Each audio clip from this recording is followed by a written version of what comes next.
উন্মোচন আয়নাগরটা কতগুলো আছে, কোথায় আছে, কি অবস্থায় আছে? তারা বলল যে আয়নাগর উন্মুক্ত করার মতো তাদের কাছে কোনো ক্ষমতা দেওয়া হয়নি। এই গুম অপহরণের বিষয়ে 5 সদস্য একটা কমিটি গঠন করা হয়েছিল। সেই কমিটি তাদের কাছে আমরা আমাদের সমস্ত কাগজপাতি আমরা জমা দিচ্ছি, তাদের সাথে আমরা দীর্ঘ সময় মিটিং করছি।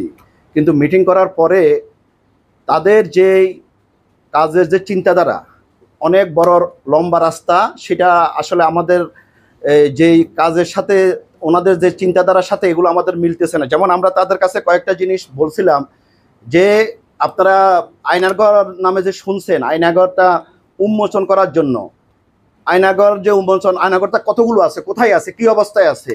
তারা বলল যে আয়নাগর উন্মুক্ত করার মতো তাদের কাছে কোনো ক্ষমতা দেওয়া হয় নাই।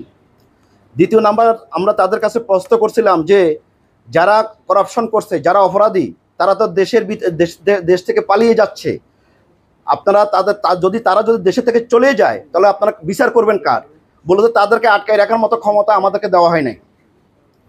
আমরা তাদের কাছে প্রশ্ন করছি, আমাদের লোক যদি জীবিত অথবা মৃত থাকে, আপনি যদি জীবিত অথবা মৃত, সেটার আপনারা আমাদেরকে কিভাবে ব্যাখ্যা দিচ্ছেন? তখন ওনারা বললো যে আরেকটা বিষয়, যে বিষয়টা নিয়ে ওনাদের সাথে আমাদের সবচেয়ে বেশি কন্ট্রাডিকশন, যারা গুম কমিশন, যারা আমাদের যে 5 সদস্য যে গুম কমিশন করছে তাদের কথাই বলতেছি আপনাদেরকে।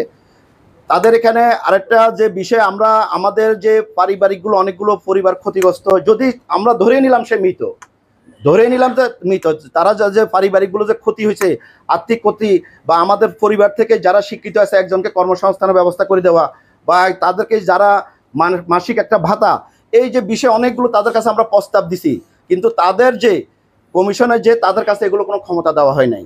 তা আমরা অনেক নিরাশ হয়ে গেছি, আমরা তা হতাশাগ্রস্ত। আজকে আমরা বাংলাদেশ থেকে 725 জনের মতো লোক এখনো গুম অপহরণ অবস্থায় আছে, যাদেরকে এখনো জীবিত নাকি মৃত আছে এখনো উদ্ধার করা হয় নাই। 70 থেকে 80টার উপরে আয়নাগর নামে আছে, কিন্তু এখনো একটা আয়নাগর উন্মোচন করা হয় নাই। এই জন্য আমরা অনেক হতাশাগ্রস্ত। আমরা এখন এই বিষয় নিয়ে আমরা চিন্তা করতেছি, তাই আজকে আন্তর্জাতিক অপরাধ ট্রাইব্যুনালে আসলাম যে আমাদের যে ওইখানে যে আইন বা বাধা, এখানে যে আইনের যে অবস্থা ব্যাখ্যা আমরা দেখলাম, আমরা এখানে এখন স্বস্তি পাচ্ছি এটাই যে আমরা এখানে আন্তর্জাতিক অপরাধ ট্রাইব্যুনালে আমাদের যে অবস্থাটার সাথে আন্তর্জাতিক অপরাধ ট্রাইব্যুনালে আমরা এখানে একটা বিচার পাবো, এবং আমরা একটা ন্যায় বিচারের জন্য আমরা যারা এই ধরনের অন্যায় কাজ করছে সুষ্ঠু নিরপেক্ষ তদন্তের মাধ্যমে এটা আমরা বিচার চাই। এই জন্য আমরা আন্তর্জাতিক অপরাধ ট্রাইব্যুনালে আসছি, এবং আমাদের এখানে যতগুলো অভিযোগ আছে আমরা ধারাবাহিকভাবে সমস্ত অভিযোগগুলো জমা দেব, এবং সমস্ত কিছু ওনারা তদন্ত করে দেখবে। ইনশাল্লাহ আমরা এখান থেকে একটা বিচার পাবো। এই বিচারে আসে আমরা এখানে আসার উদ্দেশ্য হলো যে এটাই।